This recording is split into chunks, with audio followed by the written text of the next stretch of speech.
Et Julie qui patiente là avec évidemment des astuces pour nous, des habitudes à mettre en place pour nourrir notre motivation. Julie. Et pas le chien, mais Julie. Oui, je ferme les portes. Le chien aboie. Et la caravane passe, et l'heure passe. C'est bon. Alors, les habitudes, oui. En fait, j'avais envie d'aborder ce sujet parce que là, c'est bientôt les vacances. Ouais. Les élèves sont fatigués. On a parlé de motivation la dernière fois et effectivement, la motivation et les habitudes, c'est complètement lié. Et je demande souvent à mes élèves quel est le point commun des personnes qui réussissent, des personnes qui atteignent leurs objectifs. Alors ils me disent des personnes qu'ils admirent, ça peut être un joueur de foot, une chanteuse, leurs parents, voilà, des personnes qui, pour eux, ont réussi leur vie. Et je leur demande quel est le point commun de toutes ces personnes. Alors ils savent pas trop, mais en fait, c'est très simple. Le point commun de toutes ces personnes, c'est qu'ils ont de bonnes habitudes. Et puis de préférence, plus de bonnes habitudes que de mauvaises. Donc en fait, les bonnes habitudes, c'est les effets cumulés. Donc je vous conseille le livre de Darren Hardy sur les effets cumulés. On le retrouve aussi en livre audio sur YouTube. J'adore ce livre parce qu'il explique vraiment bien. Il prend un exemple, par exemple, quelqu'un qui va continuer comme il fait d'habitude, ne changer aucune habitude, et puis quelqu'un qui va se mettre à manger un muffin par jour, et puis quelqu'un d'autre qui va se mettre à faire, 5 pompes par jour. Sur le jour même ou la semaine ou même le mois, on va peut-être pas avoir beaucoup de différence entre ces trois personnes-là. Mais dans 5 ans, il y en a un qui aura peut-être pris 5 kilos, l'autre qui sera comme avant, et le dernier, celui qui fait des pompes tous les jours, lui, il se sera musclé, il sera mieux dans sa tête, il va mieux réfléchir quand il va aller au travail parce qu'il aura oxygéné son cerveau, etc. C'est ça les effets cumulés en fait. On se dit des fois, non, je veux pas aller faire mon sport aujourd'hui, j'ai pas envie. Ben oui, mais sauf que ce qui marche, c'est quand on le fait régulièrement. C'est pas quand on y va qu'une fois de temps en temps. Et pour ancrer une bonne habitude, on le dit souvent, alors je sais pas si c'est vrai, mais moi je trouve que ça marche assez bien.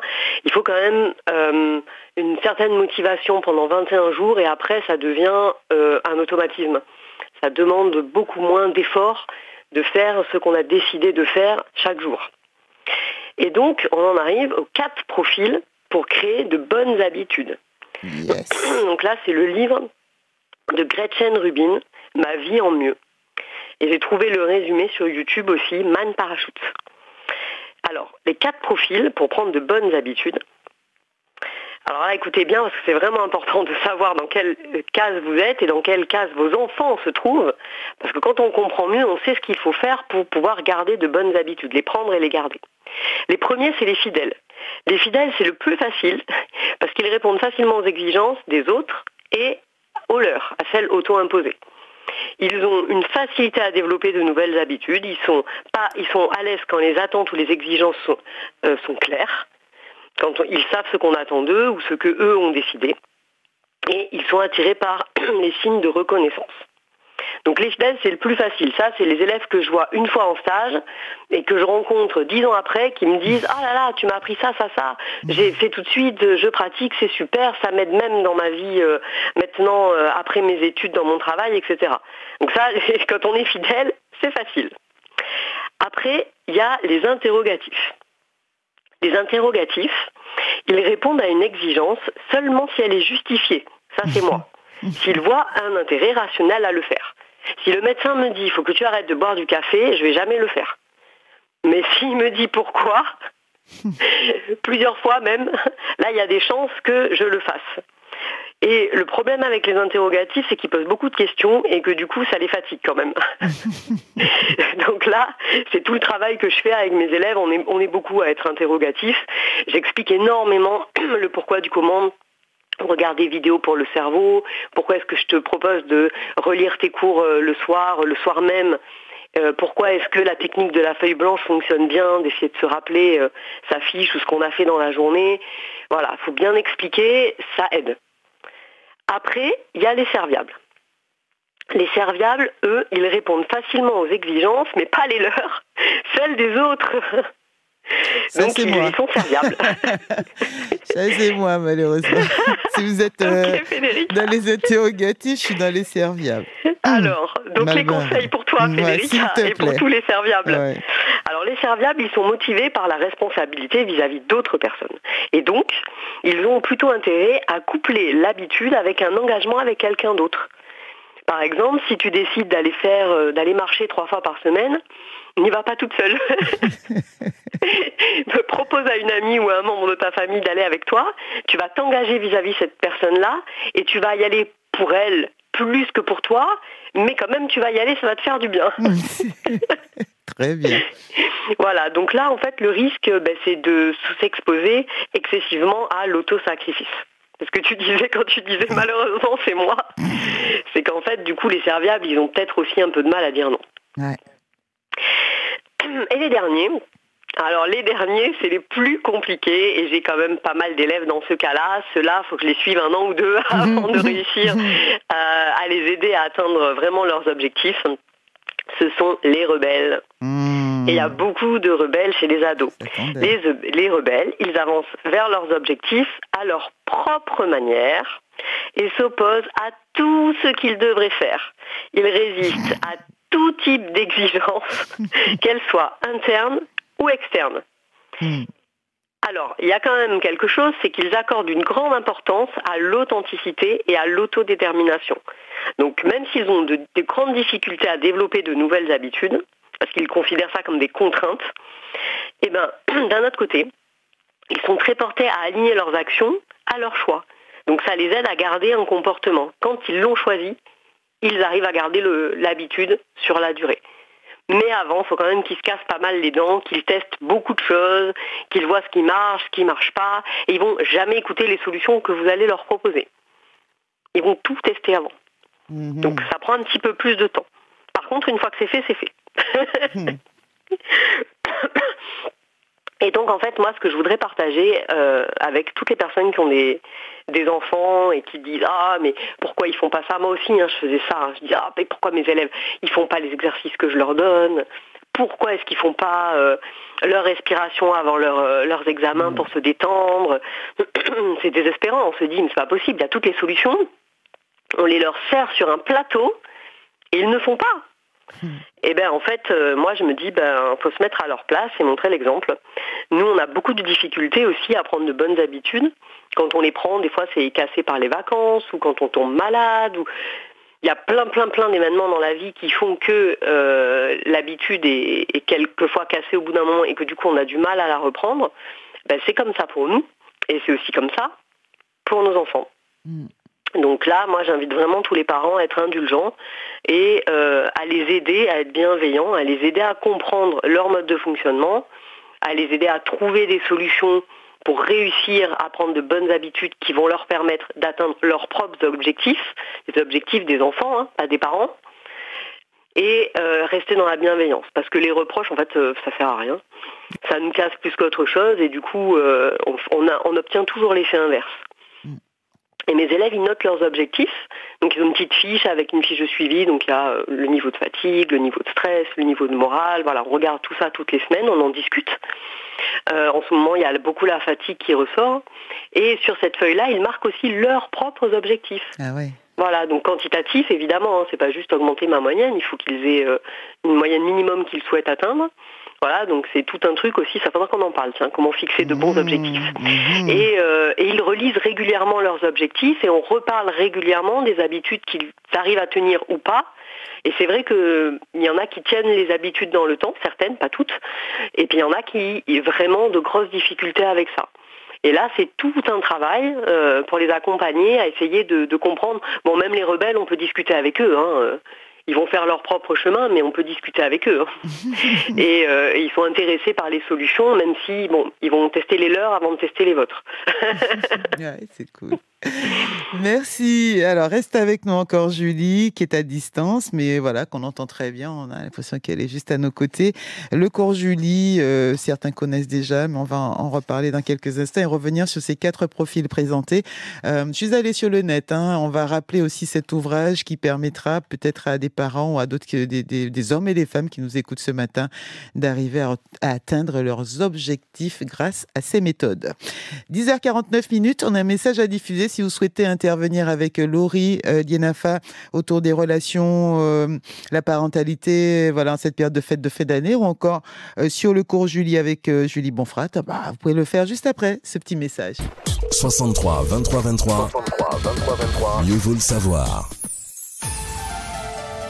Alors, n'oubliez pas que demain, c'est le NEC, le numérique en commun. C'est une journée consacrée à ce sujet-là. On va vous présenter toutes les actions et dispositifs qui seront mis en place, subventionnés, parrainés par l'État pour que chacune soit à l'aise avec le numérique. C'est-à-dire que zot ni ça qu'il faut pour faire, que zot savent comment il y a ça qu'à marcher et que surtout que vous l'utilisiez, que ça vous rende service. On nous a dit que c'était ça le numérique, simplifier notre vie, réduire nos déplacements, nous faciliter la vie, nous permettre de travailler plus simplement, nous fatiguer moins, etc. C'est l'occasion demain d'aller voir comment tout ceci peut en effet être à votre service. Il y aura des masterclass sur l'intelligence artificielle, il y aura donc des conférences, il y aura des ateliers, il y aura les organismes et les partenaires de confiance en Martinique. Ils seront tous sur place à l'IMS demain dès 8h30. Laurie Dienafa, elle est déjà totalement convaincue. C'est une vraie maman qui a les pieds sur terre, mais aussi la tête tournée vers l'avenir. Et c'est pour ça qu'elle tient à nous aider, nous accompagner et qu'elle utilise bien les réseaux sociaux et les outils numériques pour ça. Oui, tout à fait. J'utilise beaucoup les réseaux sociaux, comme on l'a dit. Donc, c'est pour moi important aujourd'hui de partager avec vous quelques outils, quelques astuces pour pouvoir passer de très, très bonnes fêtes de fin d'année, puisqu'il s'agit de ça aujourd'hui, le message que je veux faire passer. Donc, je dirais 3 clés pour que vos fêtes se passent vraiment au mieux. La première, ce serait de prendre soin de vous, en tout cas de continuer à le faire. Vous savez que vous êtes la personne avec laquelle vous passerez la majeure partie de votre temps, c'est vous. Donc, prenez soin de vous. Vous êtes l'être le plus important de votre vie. La deuxième chose, c'est penser aux autres, parce que comme on l'a vu tout à l'heure et que je l'ai dit, c'est important pendant ces fêtes de fin d'année de pouvoir partager de nouvelles choses, pourquoi pas avec les membres de votre famille, vos proches, vos amis, vos enfants. Essayez vraiment de créer des moments de qualité. C'est vraiment le meilleur moment pour pouvoir en fait apporter un levier à vos relations afin qu'elles puissent vraiment exister comme vous le souhaitez. Et puis... sachez que l'être humain, c'est un être grégaire, comme on dit. Donc, ce mot, c'est un grand mot savant qui veut simplement dire que l'être humain a besoin de vivre en communauté, en groupe, pour pouvoir exister. Pour nous, c'est vital de vivre en communauté.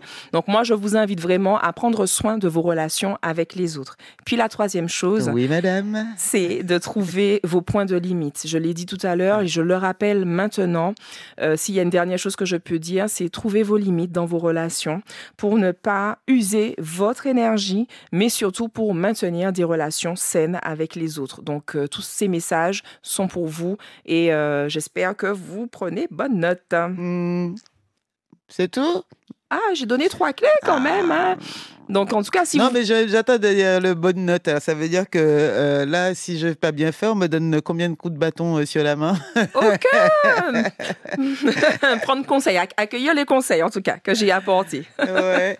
Merci beaucoup, Laurie. On va donner un petit contact tout à l'heure si on a envie d'échanger avec vous dans l'intimité, d'un échange téléphonique. Julie, les 4 profils, les fidèles, les interrogatifs, les serviables et les rebelles, on en a forcément un à la maison.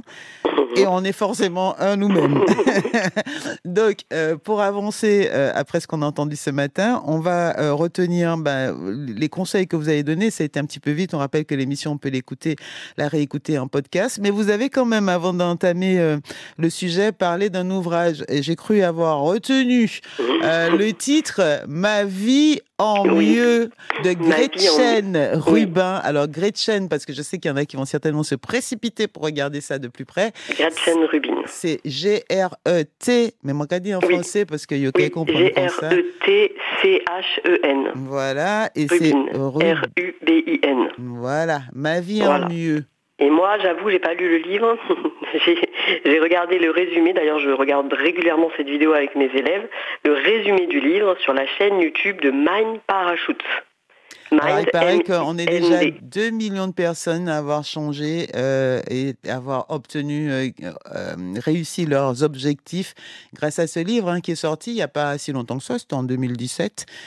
Mais vous allez le trouver, je ne vais pas faire de la pub non plus pour toutes les plateformes de support, mais bon, dès que vous avez tapé Ma vie en mieux, Gretchen Rubin ou Rubin, vous allez trouver. Non, franchement, ça marche bien parce que c'est important de se connaître. C'est ça aussi tout le travail qu'on fait au cours Julier avec nos élèves. Le but, c'est qu'ils soient épanouis. Et pour être épanouis, ils ont besoin de mieux se connaître. Donc ça, c'est hyper important. Et quand ils savent dans quelle catégorie ils sont, ils savent qu'est-ce qu'ils peuvent faire pour avoir plus de chances de réussir à prendre de bonnes habitudes. Parce que quand on en discute, ils sont motivés. Ils ont envie de faire ce que je leur demande, puisque je leur explique pourquoi. Ils sont là pour ça. Ils sont venus chercher des techniques pour travailler plus vite, avoir plus de temps pour eux, être moins fatigués, avoir plus confiance en eux. Donc ils sont intéressés. Ils ont envie de faire. Donc, quand ils arrivent à la maison, comment est-ce qu'ils peuvent faire pour garder cette envie ? Prolongez-vous dans des livres, il y en a plein, c'est vrai, mais celui-ci, c'est celui qui a été présenté ce matin, Ma vie en mieux. Et on va trouver des petites méthodes faciles, très efficaces, qui effectivement ont été mises au goût du jour, parce que maintenant, les neurosciences, la science, tout ça, on sait comment de mieux en mieux, comment fonctionne notre cerveau, comment nous sommes nous-mêmes esclaves de notre cerveau, victimes de notre cerveau, etc., etc. Et c'est génial de pouvoir découvrir ces choses. C'est vrai que ça nous allège. Allez, le cours Julie, vacances, pas vacances, mais en tout cas, on peut vous joindre et peut-être aussi, pourquoi pas, s'intéresser au programme que vous proposez aux plus jeunes. Oui, alors on sera en vacances à Noël, mais après les fêtes, on reprend. 2 et 3 janvier, il y aura un atelier gestion efficace des devoirs et concentration. Je ne sais pas vous dire s'il est complet ou s'il reste une place, par contre, désolé. Il y a peut-être une place. Il n'y a pas de temps. Mais on est en train de lancer les stages de carnaval, alors tout n'est pas perdu. On vous appelle pour les stages à venir en février. Ce sera à quel numéro de téléphone ? Oui, 06 96 36 89 11. 36 89 11. Et pour Laurie ? Alors pour mon activité de consulting, vous pouvez me joindre au 06 96 27 97 14 pour pouvoir bénéficier, je répète, 27 97 14. 27 97 14. Le relationnel parent-enfant, parent-parent.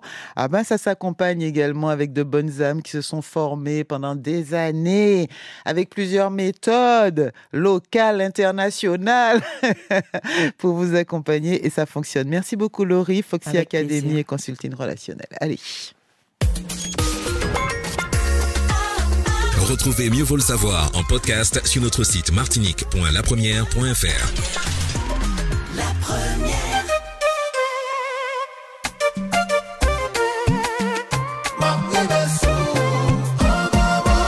Où m'être posé depuis moins qu'une situation. L'aime de yo parler des conditions. Déjà gain solution. Doudou calate.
m'pap shooter de